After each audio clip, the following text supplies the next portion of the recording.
My name is Ben Ezel. I'm the founder of Itinerant Immersive, and if you've been watching our videos over the last couple months, you've seen us talk a lot about turning this single-wide manufactured home into an abandoned spaceship, that this is all going to be immersive art.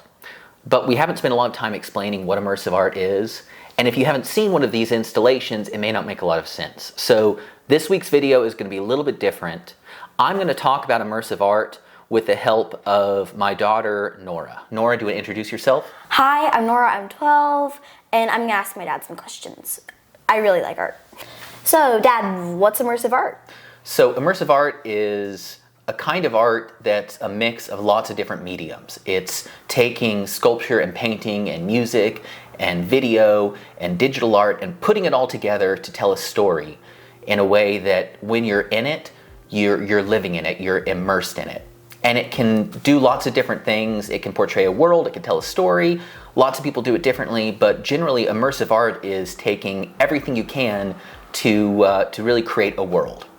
And why are you doing this? Yeah, so I did a project that you saw a lot of while I was building it and during the run of it called Sugar High last year. It was a lot of fun. Yeah, it was great. And so I worked with Romy Owens, another artist here in Enid, and we co-led this project where we got contributions from a couple dozen artists from all over Oklahoma to create this world where we were trying to show what it might be like if at some point in the future people only ate sugar and had really short attention spans and had to live with ants. And it was intentionally like weird and a little dystopian, and we got to tell some cool story. And actually where we're sitting right now, these are some of the leftover pieces from Sugar High.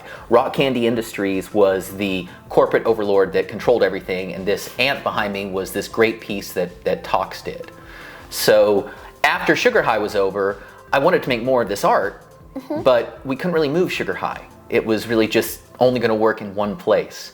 And so the idea I had was if we could build these art things where the whole building can move, that we could take this kind of art, which you usually only see in big cities, to cities everywhere, big cities, small cities, everywhere, and get this big audience and have a lot of fun that way.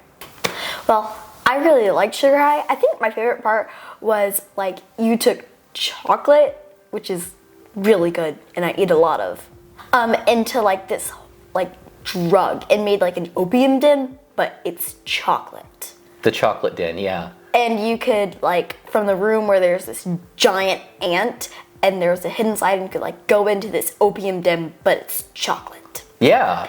And another one of my favorite parts was, like, you're on a sugar crash. You've only eaten candy, you've only eaten sugar. You're on a sugar crash.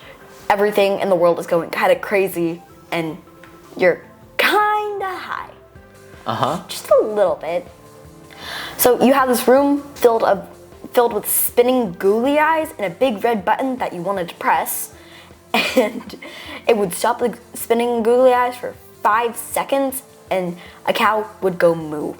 Loud. Very loud mooing. Yeah, Sugar High was a lot of fun. But I want to do more of that, and it didn't really make sense in Enid because our town's only like 50,000 people, and if we want to do this over and over again, it's never going to work in a town this small unless we can take it other places. And most of the people in Enid aren't super duper artsy. We're trying to fix that, aren't we? Trying to make it a little more interesting. How did you learn how to do this kind of stuff? I grew up making things and building things and doing stuff with my dad. Ooh, yeah. Like you made half of the house that we live in right now with your dad? I certainly helped, yeah.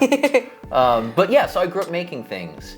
And doing Sugar High, I learned so much about doing immersive art, but also by talking to my friends who helped work on Factory Obscura, another big immersive art organization in Oklahoma City. We went to that. We did, and it's great, and it's awesome, and everyone should go see Mixtape in downtown Oklahoma City.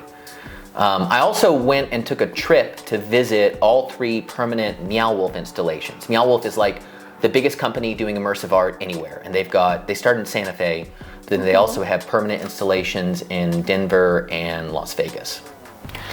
And in Factory Obscura, it wasn't super duper interactive. Yeah, there were some interactive elements. Actually, there's a place where you can video call Meow Wolf in Santa Fe. I remember that. Yeah, and so there's some interactive stuff, but I really do like the interactive stuff. And that was, I think, my favorite thing about not all the Meow Wolves, but some of the stuff in Meow Wolf.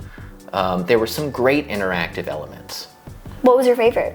So, my favorite thing in all of Meow Wolf was this space at the Las Vegas installation. And I think the Las Vegas one on the whole was my favorite. But there was this place, and you are in a kind of a hallway, and there's this river of light through the floor. And you follow this river of light, and you get into this room, and every surface, the ceiling, the walls, everything has been sculpted and shaped, and it's huge. And there's this video that gets projected on every surface, the floor, the walls, the ceiling, everything. And it's on a loop, and I think it's like a half-hour loop. But it tells this incredible story, and it was one of those instances where it's video, it's great music, it's incredible sculpture, because the video is like designed only for that room. And so like this wall that's sculpted in this cool way has like video elements that interact with it. And so it was this instance where all of it is done really well, all at the same time. It's called projection mapping when you use video like that. There are these things like these traveling Van Gogh exhibits that they're projection mapping, but all they are doing is like showing video in a big empty room, and that's not that exciting. But there at Meow Wolf, they had done it so well that you were really in the space, and it wasn't just a blank wall, it was everything working together. And that's like immersive art at its best. Isn't the one in Las Vegas where you got Emmeline a weird onion that creeped everyone out? It's a rutabaga. It's a creeped everyone out. Yeah, it's a creepy rutabaga. So the point of the Meow Wolf in Las Vegas is trying to tell the story of this grocery store that's been taken over by this trans-dimensional company. And so everything is for sale in the grocery store. And the first part of the installation is the grocery store, and it's creepy and weird, including this awesome rutabaga.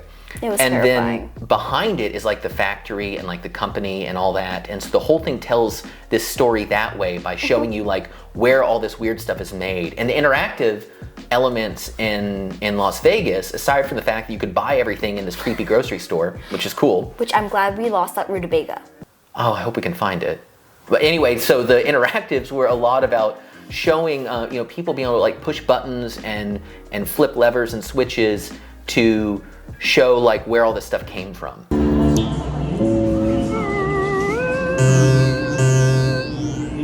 And those interactives people really, really, really liked.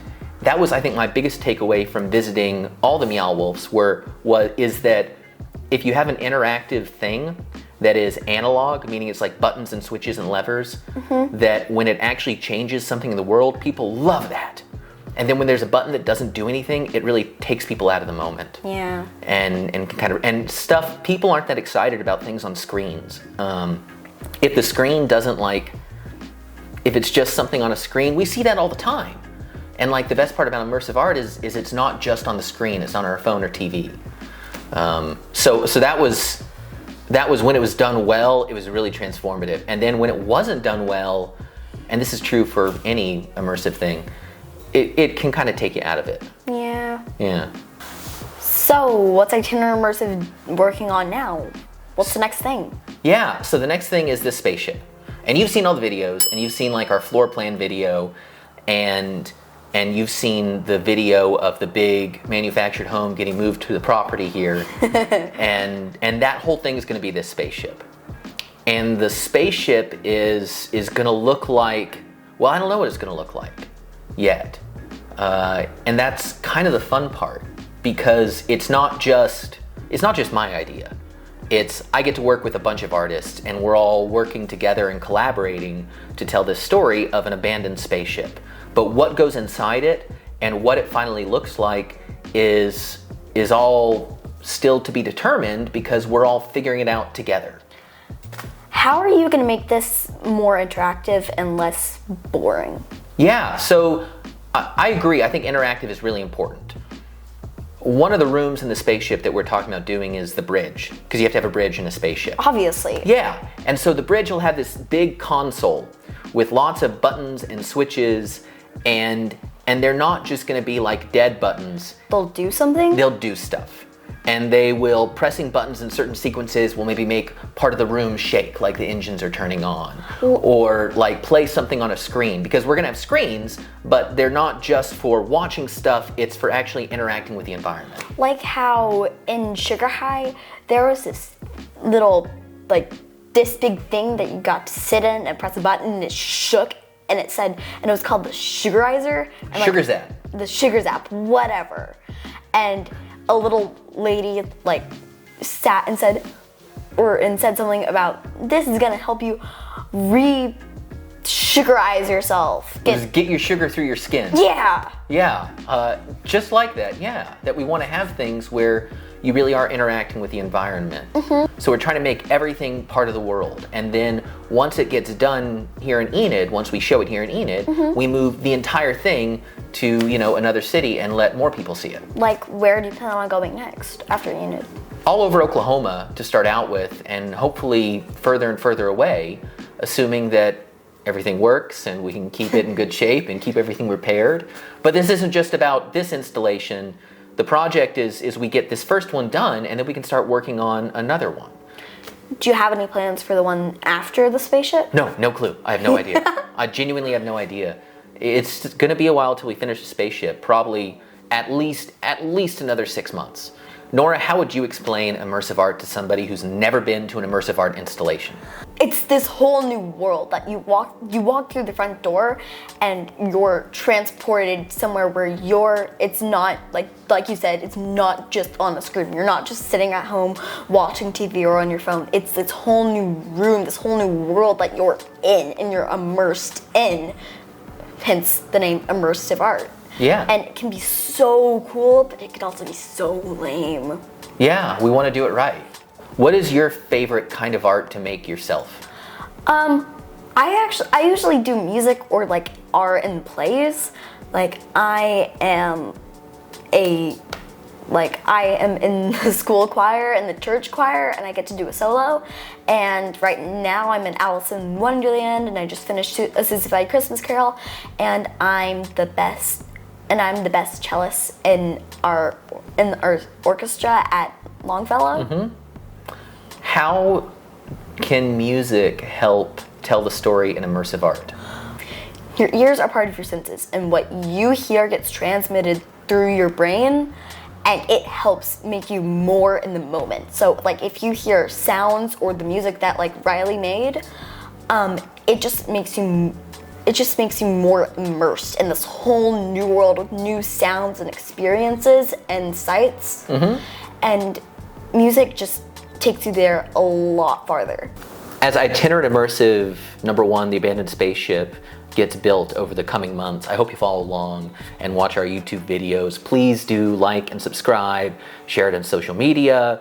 The more exposure we get for what we're doing now, the more it helps us in the long run, because more people will know about the art, and hopefully we'll get more people to come see it.